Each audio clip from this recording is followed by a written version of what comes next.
Queridos irmãos, boa noite. O tema de hoje nos convoca a uma percepção da mensagem do Cristo como uma mensagem peregrina. Afinal de contas, ele fez do seu trabalho missionário o registro de várias passagens, onde encontrava em localidades as mais distintas as necessidades humanas de nós outros, que se lhes apresentavam em situações particulares. E assim ficamos na expectativa de sermos nós, 2000 anos depois, os que receberam o chamado, porque tiveram contato com sua mensagem e por ela foi tocado. E por isso mesmo cumprem a cada um de nós também nos sentirmos e nos percebermos como peregrinos da mensagem do Senhor. Numa evocação ao texto que assim é trazido por Joana de Ângeles, com esta nomenclatura, ela aborda esta perspectiva de uma mensagem forte lançada há 2000 anos, absolutamente distinta de tudo o que era pregado, valorizado, louvado naquela sociedade, naquele tempo, e que esta mensagem, por sua força, pela qualidade que possui, atravessa os séculos e nos convoca, estes que somos nós, aqueles que naquela época, em épocas mais recuadas, fomos tão resistentes a essa mensagem, mas neste instante estamos tocados, atraídos pelo sentido e a simbologia de tudo que evoca a mensagem do Cristo.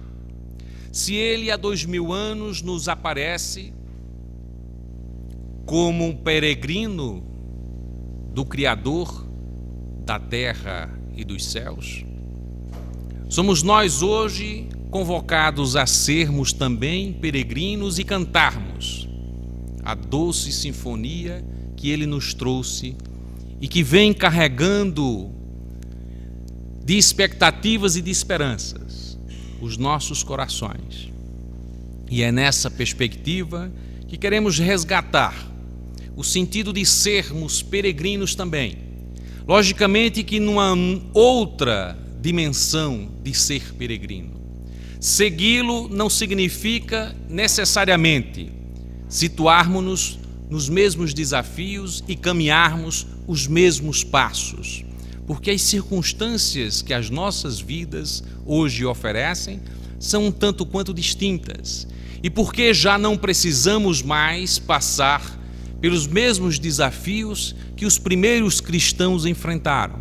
Ainda bem, porque aqueles que primeiro absorveram a sua ideia foram os primeiros também a se doarem, a tal ponto do próprio sacrifício de suas vidas, como nas perseguições odientas que experimentaram nos primeiros momentos de testemunho em nome desta mensagem poderosa, que hoje podemos, no mundo, digamos, mais pacificado, no mundo que já compreendeu um pouco mais do sentido da mensagem do Cristo e que, portanto, podemos operar agora no sentido mais profundo do tema para nos situarmos também em profundidade com a palavra peregrinos, mas peregrinos da mensagem do Senhor.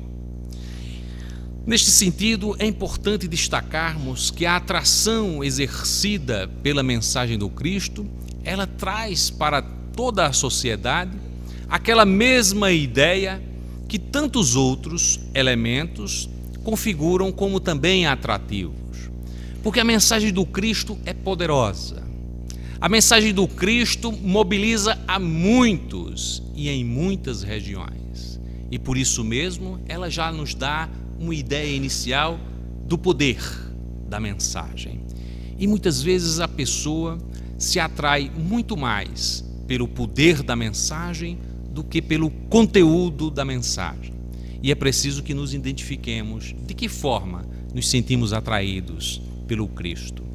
Em outra dimensão, poderíamos perceber a ideia apenas da mensagem, da beleza poética da mensagem, e nos sentirmos cativados por tudo que ela nos traz de benefício e de consolação aos nossos próprios dramas, aos nossos próprios obstáculos, aqueles que temos que enfrentar no dia a dia. Então ouvimos o Cristo e nos sentimos tocados por toda a qualidade da mensagem e o efeito benéfico, balsamizante sobre as nossas próprias dores. E podemos ter o Cristo como um elemento a remediar as nossas próprias dores.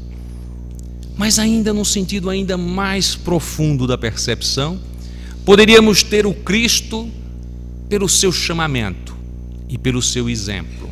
Identificarmos como ele se posicionou em sua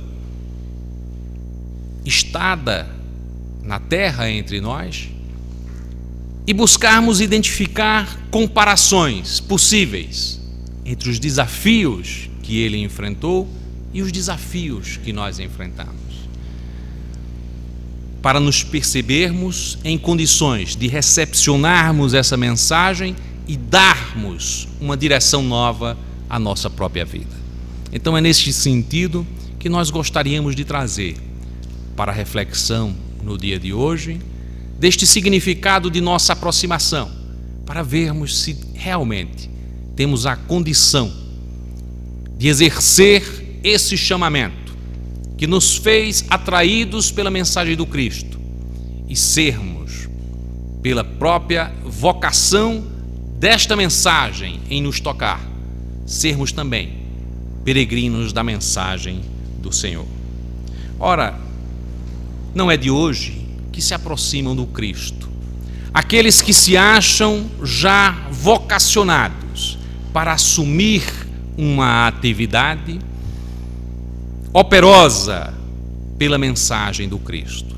Quantos efetivamente não existem que estão a se declarar filhos do Cristo, numa filiação por sua mensagem, dizendo-se cristão e exercendo um ministério, alguns com mais qualidade e outros com menos qualidade.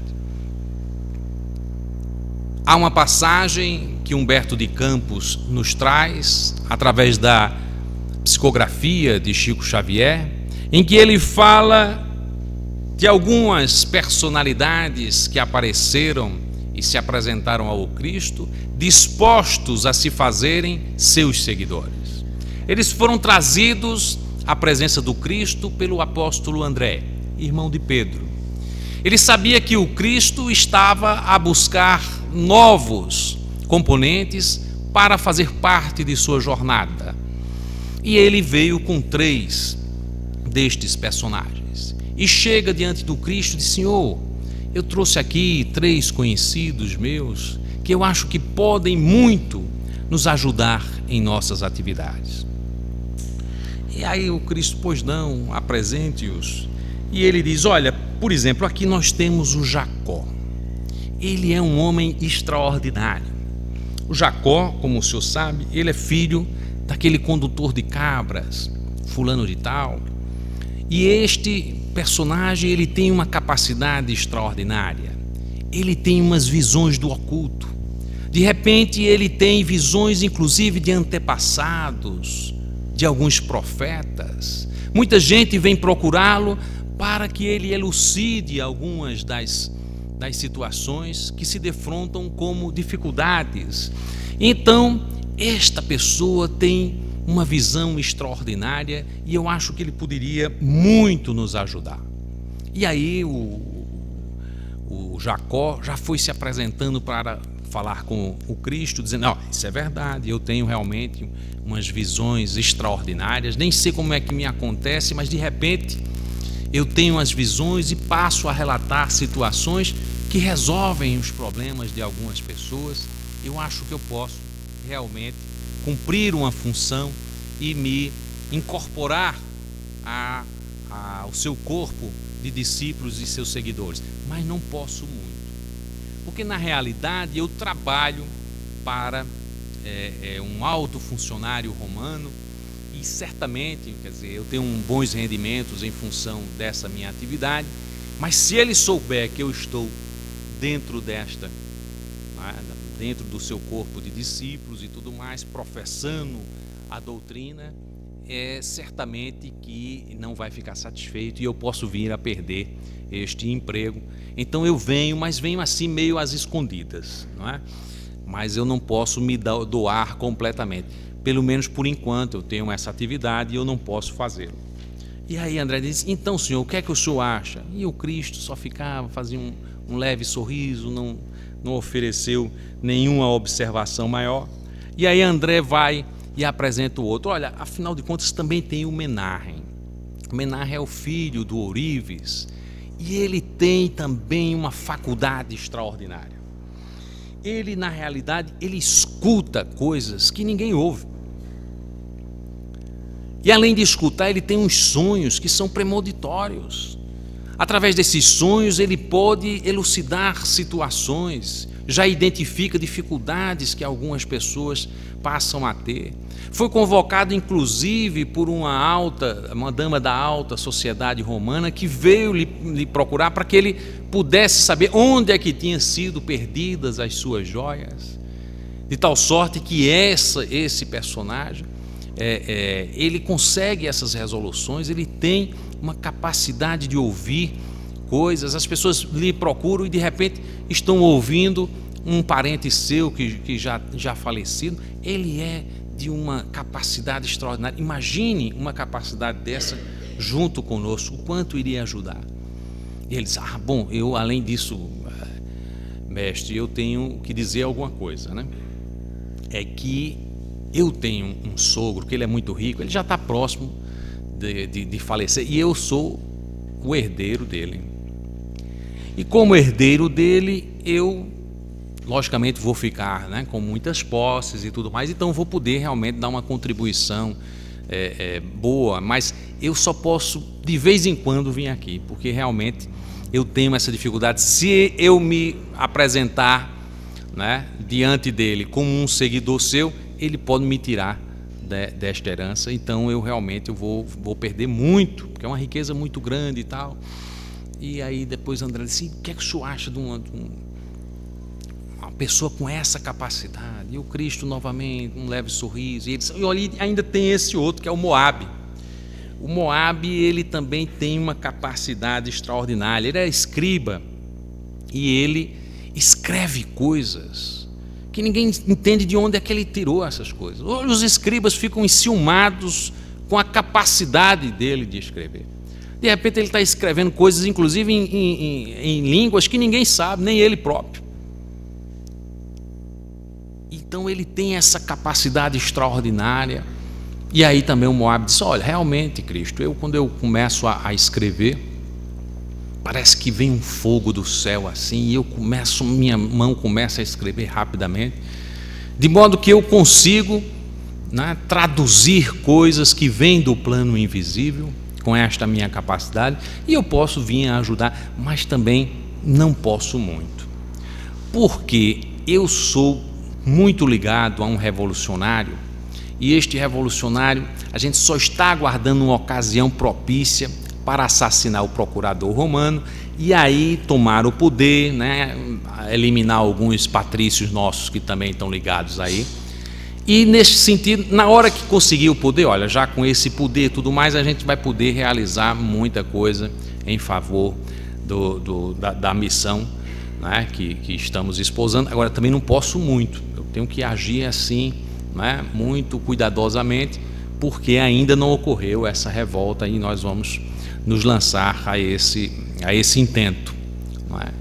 E aí André: olha, senhor, mais outro que tem essa capacidade, o que é que o senhor acha? Ele disse: olha, André, é importante que deixemos os nossos irmãos seguirem os seus caminhos, porque os seus caminhos não se confundem com os nossos, eles ainda têm algumas tarefas na vida e aprendizados que não são pertinentes para a nossa missão. Porque veja bem, ainda está muito ligado ao emprego importante que tem, o outro está na expectativa de adquirir riquezas em pedras, em joias, moedas, né? E um outro está ainda buscando os poderes efêmeros do mundo, de modo que não é bem esta a nossa mensagem, né? Mas Senhor, mas um vê, outro ouve e outro escreve milagrosamente. E aí o Cristo disse: em todas as épocas da humanidade sempre teve homens prodigiosos, mas o que nós realmente queremos atingir e queremos trazer para o nosso ministério são as pessoas que simplificaram o seu coração e ampliaram o seu entendimento para a mensagem do amor ao próximo. Então, nesse sentido, é preciso que possamos refletir sobre essa poderosa mensagem do Cristo na sua discussão com André, para identificarmos efetivamente qual é o Cristo que nós buscamos.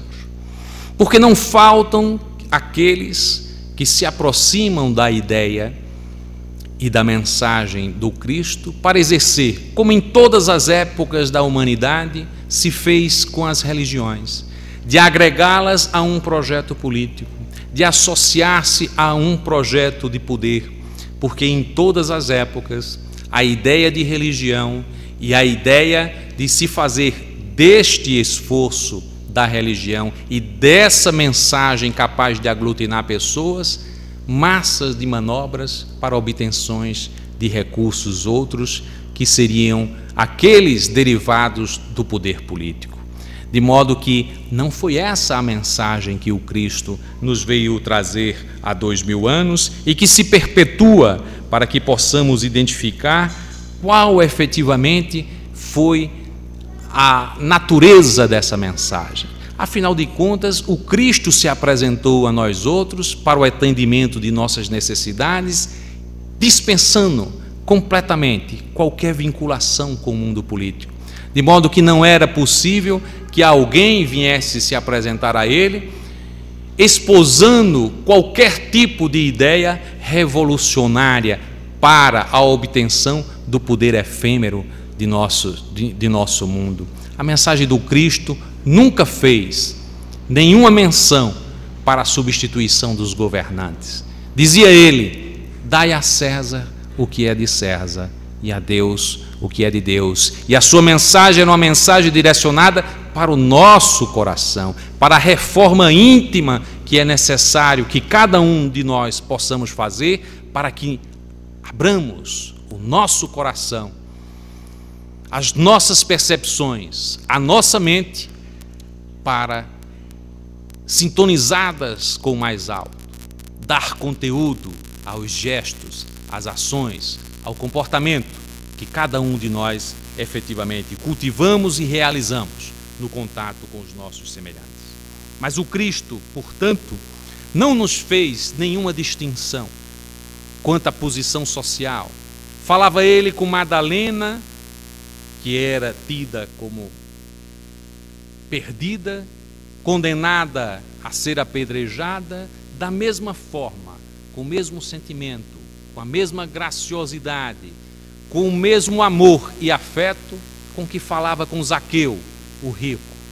Era ele aquele que se aproximava de quem se fazia necessitado de uma cura, de um conforto, de uma elucidação, de uma instrução, e dizia: vem, me segue. E dizia: vai, não peques mais. E dizia: ergue-te e anda. E dizia: a tua fé te curou. A mensagem era toda direcionada para o nosso coração. Mas aqueles que éramos nós, ao longo desses séculos, tivemos tanta dificuldade de entender a profundidade dessa mensagem, que ainda hoje nos sentimos atraídos, mas apenas atraídos pela força de sua mensagem. Mas precisamos ainda nos fazer fortalecidos em nós mesmos para podermos assumir a qualidade de sermos os seus seguidores, obreiros de sua mensagem, efetivamente nos candidatarmos a ser peregrinos da mensagem do Senhor. Para fazê-lo, certamente que temos que adquirir qualidades inestimáveis de valoração da paciência, de valoração do entendimento dos nossos semelhantes, de sermos capazes de perdoar, uma série de outras características, todas elas vinculadas a incorporarmos em nós os valores do amor ao próximo. Mas eu não vou falar sobre toda a mensagem, sobre toda a boa nova, sobre todas as dimensões que precisamos cultivar para nos aproximarmos da luminosidade, do amor que o Cristo veio nos ensinar. Queremos falar apenas de alguns traços importantes dessa mensagem para que possamos transmiti-las aos nossos semelhantes. O primeiro elemento diz respeito ao trabalho. Não podemos realmente ter a ideia de passarmos pela vida cultivando um valor que a sociedade até hoje cultiva. A ideia de que o trabalho é um elemento negativo na vida. Vejamos bem que foi com Cristo que o trabalho se fez valorizado. A primeira mensagem poderosa de valorização do trabalho vem com a presença do Cristo. Veja, ele nos chega há 2000 anos. Há 2000 anos, a ideia de trabalho era uma ideia de desprestígio para as pessoas, porque quem exercia o trabalho era a leva imensa daqueles que se faziam escravos. Escravos pela dominação. Um povo dominado se fazia escravizado e, portanto, era a eles que cabiam a atividade laborativa. E, portanto, o trabalho não era um elemento a ser cultivado a sério, mas o Cristo, a despeito de tudo o que era valorizado naquela sociedade, fez um chamamento a nós outros para a valorização do trabalho. E ao longo do tempo, mesmo aos dias de hoje, nós temos uma ideia muito distorcida do que é o trabalho. Porque, para muitos, o trabalho significa tão somente o desgaste de energia. E nós, às vezes, vamos às nossas atividades no dia a dia, realizamos com um desprazer imenso, para termos a ideia de umas férias, do fim da jornada do trabalho, para voltarmos a casa e tudo mais. Mas, ora, vejamos que durante a nossa vida, nos dias atuais, gastamos pelo menos 8 horas por dia em atividades laborativas. E se temos uma visão tão negativa do trabalho, imagine que nós temos uma ideia de que o trabalho, que toma conta de uma boa parte das horas em que vivenciamos, ela não é um tempo de realizar dentro de nós as transformações e de operar neste período com o mesmo amor e com a mesma intensidade e com a mesma solidariedade e com a mesma fraternidade que pensamos dedicar aos momentos em que chegamos em casa, na convivência com os nossos mais próximos. Não foi essa a mensagem que o Cristo nos veio passar. Ele que era carpinteiro, ele que convocou para o seu corpo apostolar os simples pescadores, e que ao seu lado valorizava as atividades que eram realizadas ali. Em nenhum momento ele disse: Pedro, deixa de pescar. Em nenhum momento convocou ninguém para que fosse simplesmente adoradores no plano divino, isolados do mundo. Operem no mundo, trabalhem no mundo, porque a mensagem do Cristo, ela veio sempre reforçada pela sua própria atividade. Vejamos aquele que se fez o primeiro grande peregrino do Senhor, o apóstolo Paulo. Ele abandonou o sinédrio e tudo o que significava em termos de pompa, e para ser peregrino do Senhor, deixou de ser o doutor da lei para ser operário. Ao longo de sua vida, trabalhando, laborando na construção de tapetes para a sua própria manutenção, para que ele pudesse não se servir de peso a nenhuma pessoa. Então, durante toda a atividade de Paulo, ele laborou realizando o seu labor, né, na confecção de tapetes, de tendas, né, porque ele era um artesão, trabalhava com couro, e foi desta maneira que ele viveu o resto de sua vida, e também se dedicava à prática do bem, à elucidação, à instrução, à consolação, a levar a mensagem em todas as partes por onde ele peregrinou. Essa força da mensagem do Cristo, da valoração do trabalho, de dizer-nos a todos que precisamos operar na vida, porque em se fazendo úteis à sociedade, nós beneficiamos profundamente aos nossos semelhantes. Mais do que a ideia de que o trabalho justifica a obtenção de um valor, de uma soma, do lucro, do salário, mais do que isso, é que o nosso trabalho nos coloca em comunicação com os nossos semelhantes, no atendimento das necessidades dos nossos semelhantes. De que nos adianta sermos médicos para sermos apenas, através da medicina, aqueles que adquirem uma certa quantidade de rendimentos. De que nos adianta sermos professores para nos imaginarmos professores de um certo salário e qualquer outra atividade. O fundamental é sermos aquele que leva o auxílio na forma do refazimento da saúde de quem nos procura, ou no atendimento às necessidades e anseios de busca, de sede intelectual, para levarmos as instruções, a educação, e assim em todas as outras atividades. Sermos úteis na sociedade, na valoração do trabalho, é um primeiro elemento basilar, fundamental, para que possamos, esforçados em nos fazermos esforçados, nos candidatarmos à ideia de sermos peregrinos do Senhor. E nessa imagem importante de nos lembrarmos sempre de Paulo, o apóstolo, o grande Paulo, o apóstolo, que se fez artífice, que se fez artesão e que nem por isso diminuiu a importância que ele tem para a construção da boa nova entre todos os povos. Mas falávamos do trabalho.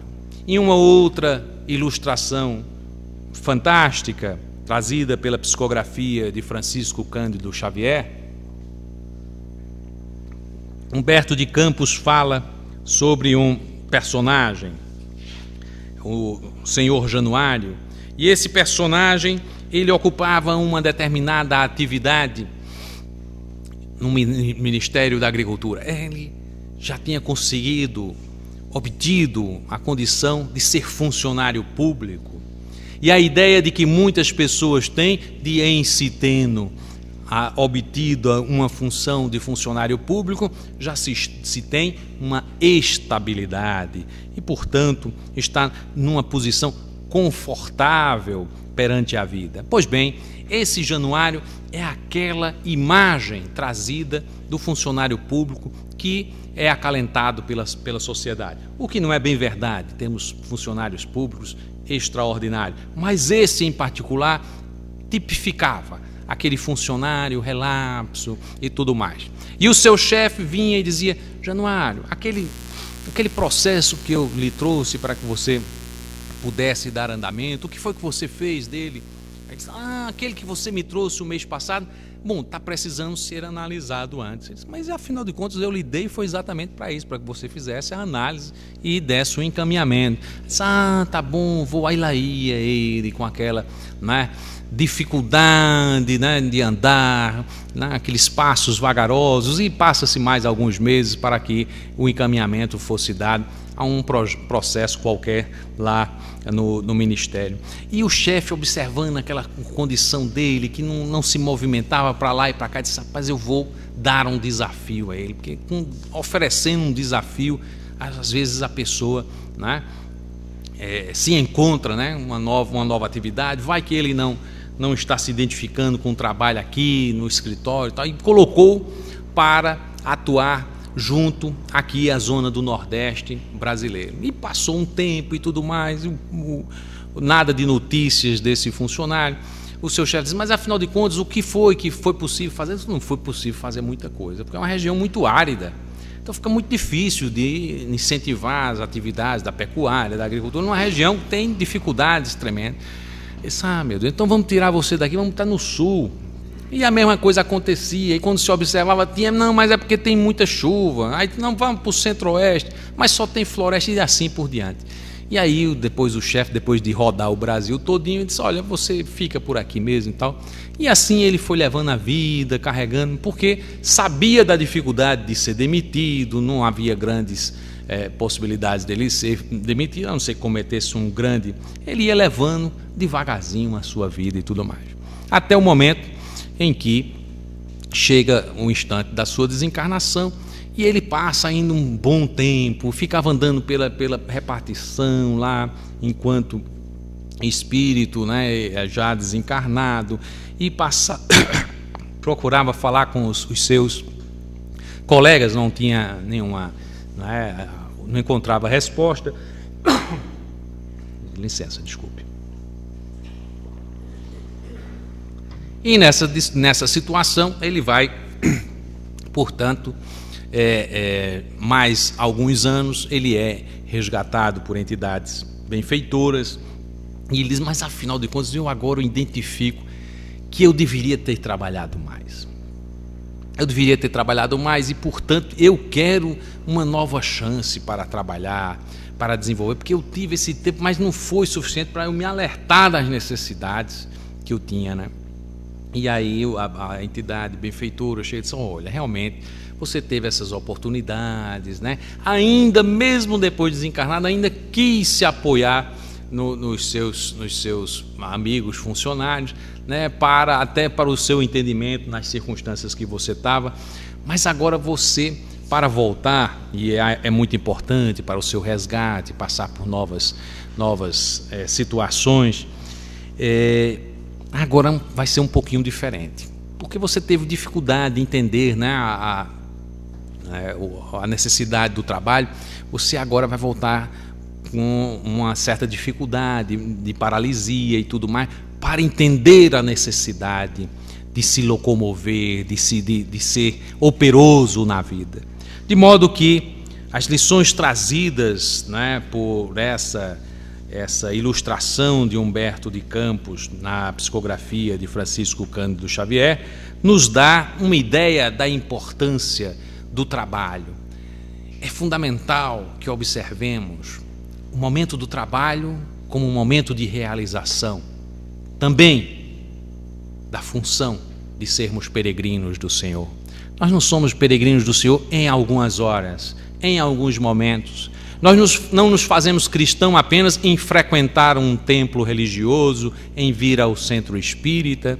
Nós não somos cristãos apenas ao lermos uma mensagem evangélica. Devemos ser cristãos em todos os momentos. Nos momentos de trabalho, precisamos encarar o desafio de estarmos ali, naquele local de trabalho, para auxiliar, para servir, para ajudar, para erguer, assim como Cristo fazia.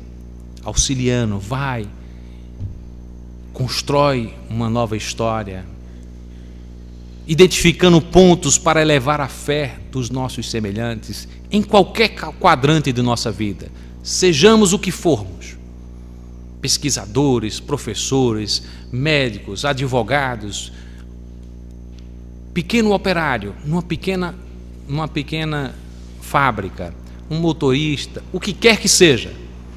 Hajamos com tolerância, com amizade, com boa vontade, elevando a esperança dos nossos semelhantes. E façamos isso nos momentos do trabalho, mas também observemos a riqueza do tempo que temos, para que os momentos de lazer não operem contra.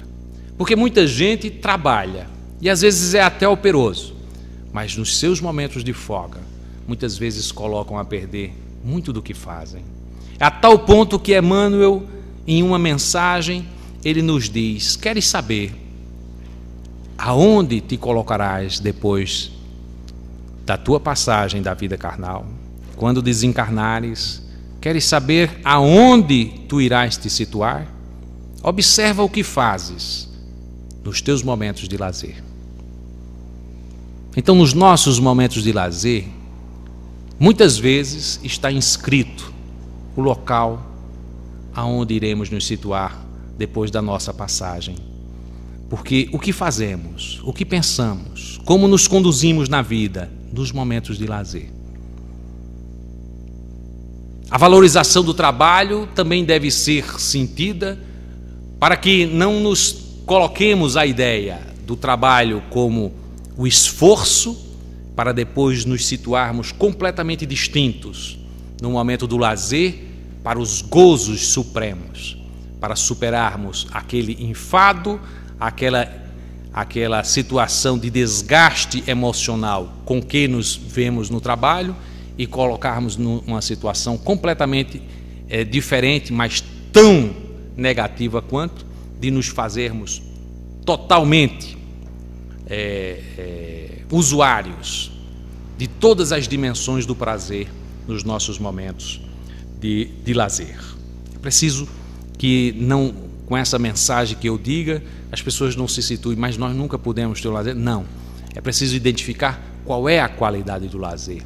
Porque a qualidade do lazer nos identifica naquele instante em que estou só. O que é que eu ouço? O que é que eu vejo? Quais são efetivamente as coisas que eu escuto e que eu falo nestes instantes de lazer?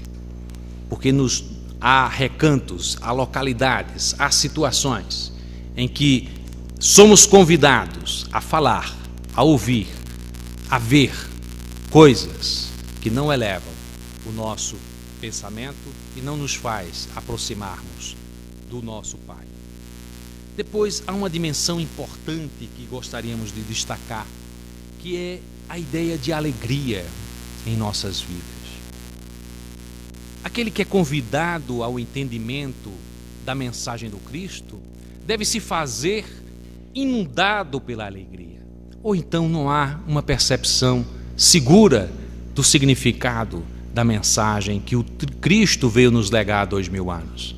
Afinal de contas, tudo em sua vinda entre nós e tudo no seu evangelho é um chamamento para que nos sintamos alegres diante da vida. Ou não é assim? Muitas vezes as pessoas pintam um quadro, o pobrezinho, até a música diz, o pobrezinho nasceu numa manjedoura em Belém. Mas que coisa maravilhosa aquele nascimento, pintando um quadro de absoluta simplicidade, numa manjedoura, num local onde apenas havia de companhia, inicialmente, alguns animais. Mas que aquele local se iluminou por completo, e os pastores ouviam as entidades celestes chegarem junto deles e cantando as vivas e as bem-aventuranças que o mundo iria perceber. Salve os homens de boa vontade, porque ali havia uma aproximação do céu e da terra. E aqueles pequenos pastores, aqueles pobres pastores podiam sentir e cantavam e não sabiam por que estavam cantando, junto com a intuição e as melodias que lhes cercavam naquele instante, porque o Cristo veio entre nós, num momento de profunda alegria, naquela simplicidade e naquela manjedoura. E desde aquela simples iniciação de seu percurso entre nós, o seu contato foi sempre o de levar a alegria para todos os que chegavam com as necessidades, com desfalecidos em suas esperanças, e eram tocados. E quantos ao longo do século, mesmo sem o contato direto com a sua presença carnal, mas a sua mensagem poderosa se fazia presente na vida de todos os que lhe cercaram a mensagem e assumiram o mistério de se sentirem cristãos verdadeiramente. Falávamos de Paulo de Tarso. E veja que estávamos diante de um que era perseguidor dos cristãos. Na visão do Cristo, cai de joelhos: Senhor, o que queres tu que eu faça? E a partir de então, foi o grande peregrino da mensagem do Senhor, levando essa mensagem a todos os gentios, todos os povos que eram possíveis ser levados naquela oportunidade. nos percursos extraordinários que ele fez na construção das igrejas cristãs de então. Temos a imagem de Francisco de Assis, tomado de amor profundo, revelando-se aquele espírito apóstolo do Cristo, trazido na noite escura das cruzadas, do início das atividades inquisitórias, e ele, tocado de emoção por se ver redescoberto na mensagem do Cristo, se entrega profundamente, inteiramente, e parte a ser ali peregrino do Senhor, e essa mensagem poderosa que ele nos legou nos acompanha ao longo dos séculos. E assim também não foi com Madre Teresa de Calcutá, e assim também não foi com todos os que observaram e puderam acompanhar as mensagens trazidas do mundo espiritual nos primeiros momentos da codificação, em que Allan Kardec podia trazer mensagens de teor elevado espiritualmente, na legião de espíritos, comandadas por João Evangelista, por Santo Agostinho e tantos outros espíritos que participaram do processo da codificação, e essas mensagens tocaram os nossos corações. E quanto daqueles que moravam na França de então estão hoje reencarnados no Brasil, levando essa mensagem poderosa do cristianismo redivivo. E a imagem de Francisco Cândido Xavier, tocado pela emoção de se fazer ele o grande medianeiro entre a terra e o céu, a nos trazer todas essas mensagens extraordinárias que estamos aqui colhendo um pouco do seu valor, recolhendo essas preciosidades que nos são enviadas do mundo espiritual para nos lembrarmos do Cristo. Com afetuosa lembrança do Cristo, nós que ainda hoje permanecemos neste mundo de provas e expiações, para entender em profundidade essa mensagem e para nos fazermos aptos a sermos peregrinos do Senhor. E, portanto, na ideia de alegria, é preciso nos lembrarmos desses que, dos primeiros momentos, o acompanhavam. Havia um personagem entre eles, o apóstolo Bartolomeu, que, a despeito de sua entrega profunda à causa do Cristo, aparentava sempre um certo grau de tristeza. E Bartolomeu, num dia, estava tão cabisbaixo que o Cristo se afastou lá da casa de Pedro e, se aproximando dele, se colocou todo ouvidos para as suas observações. E ele dizia: Senhor, eu não sei porquê, a despeito de ouvir toda a sua maravilhosa sinfonia do amor, eu carrego em mim tanta tristeza. E o Cristo dizia: mas afinal, Bartolomeu, nós estamos trazendo a boa nova. Você já ouviu falar de uma boa nova que não traga alegria, que seja carregada de tristeza? A nossa mensagem toca o coração do homem para lhe revelar a importância do amor, da fraternidade. E ele dizia: mestre, mas em que pese tudo isso, nós nos dedicamos, realizamos um trabalho, favorecemos os nossos semelhantes, mas eu trago na minha casa, por exemplo, meu pai, meus irmãos não me compreendem, ficam na cobrança porque queriam que eu estivesse o tempo todo nas atividades laborativas com ele, me chamam de vagabundo por lhe seguir, em que pese eu realize os meus trabalhos junto com eles, mas eles queriam que eu ficasse completamente ausente dessas atividades. Então há muita incompreensão, isso me traz muitas dificuldades, porque afinal de contas eles me cobram pelos negócios.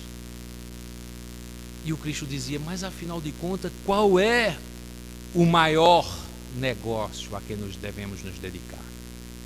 Os negócios que se referem à obtenção das moedas, das pedras, ou aquela riqueza que nos leva ao reino dos céus? Qual é realmente o grande negócio da nossa vida? Pois é, Senhor, eu entendo, mas eles não entendem. Existem situações muito conflituosas. Veja, eu tive uma dificuldade grande porque a minha mãezinha, que era quem mais me compreendia, ela faleceu recentemente. Mas afinal de contas, se até aqueles a quem alguns identificam como candidatos às regiões infernais, que estarão, portanto, em situações de sombras depois do seu falecimento, se até eles haverão de ter a oportunidade de serem resgatados e caminharão todos para a luz, porque, como a sua mãe, algumas outras pessoas que são chamadas pelo Pai, haveremos de nos colocar em situação de revolta por esta situação? É preciso que, pelo nosso exemplo, possamos levar a consolação aos que nos acompanham, para o entendimento de que a morte não existe. Esse é o poder da nossa mensagem. E é por isso mesmo que devemos levar com alegria a missão de carregar esta mensagem. E assim ele foi observando todas aquelas considerações do Cristo, e ele se voltou para essas reflexões no seu caminho de volta, lá da Manuta. E ele, quando caminhava, olhava os céus, as estrelas, as estrelas tinham cores intensas, vivas. A natureza refugia para ele, que estava tocado por aquela alegria que ele não sabia explicar. E quando chegou em casa e o pai lhe soltou impropérios e os irmãos lhe colocaram em situação de diminuição, né, com as suas agressões, ele apenas entendeu. Ele compreendeu que aqueles irmãos não conheciam Cristo. E aí ele disse: olha que coisa, infelizmente os meus irmãos não conhecem o Cristo. E aí, nesse entendimento, ele começou a ver que aquelas imprecações já não mais lhe afetavam. Ele tinha pena dos irmãos que não conheciam o Cristo, o pai que não conhecia o Cristo. E ele disse: Senhor, eu quero nesse instante agradecer, porque eu fui tocado pela mensagem do Cristo. Como eu sou rico, não preciso ter outras preocupações do ponto de vista de amoedar riquezas, porque a grande riqueza, quem é rico aqui nesta casa sou eu. E quando ele foi ao seu ambiente de trabalho com os seus colegas, os colegas começaram a observar que ele estava cantando. E pela sua cantiga, ele colocava a mensagem da Boa Nova para o contato daqueles que não tinham tido aproximação do Cristo. E ele se fez uma outra pessoa a partir de então. Os seus próprios colegas do corpo de apóstolos do Cristo começaram a identificar naquele homem, tocado agora pelo sentido completo da Boa Nova. Ele que era um homem bom, que fazia as boas ações, que tinha uma aproximação da mensagem do Cristo, mas que ainda não tinha trazido essa alegria para dentro da sua vida. E que só é possível efetivamente nos fazermos úteis aos nossos semelhantes, como peregrinos da mensagem do Senhor, se carregarmos de alegria o nosso coração. Como poderemos falar de pacificação interior para os nossos semelhantes? Como podemos convocar a que eles sejam tolerantes perante as adversidades? Como poderemos falar de um amor intenso se esse amor não se confunde com alegria? Porque a verdadeira alegria não é um estado de êxtase das sensações. O mundo acha que a alegria se relaciona com o êxtase das sensações e exacerbam nas buscas pelo esporte mais radical, pela música com a maior intensidade de ritmos. Quanto mais ritmo, quanto mais intensidade, quanto maior o volume, parece que nos colocamos em êxtase. Antes de vir para essa palestra, eu vim em êxtase. No meu carro coloquei bem baixinho a oração cantada da oração de São Francisco. E fiquei em êxtase, me preparando para este contato com os irmãos, me sentindo nos primeiros passos, com a imensa responsabilidade e a bela responsabilidade de ser também um pouco, depois de tanto tempo em que me vi ao longo das encarnações, resistente a essa mensagem, de me fazer peregrino e de agradecer ao Senhor. Senhor, eu te agradeço a oportunidade de levar aos meus irmãos a mensagem do amor que tu nos legaste há 2000 anos. E quem sabe, Senhor, também possamos ter em cada um dos corações que ouvir essa mensagem o propósito de se fazer também peregrinos. Porque como peregrinos não precisamos mais nos dirigir a Damasco. Não precisamos mais nos dirigir a todos os locais que o Cristo visitou para nos trazer essa mensagem. Podemos ser peregrino das almas que nos acompanham e falarmos a geografia de cada coração e de cada mente que nos acompanha. E ainda assim sermos peregrinos.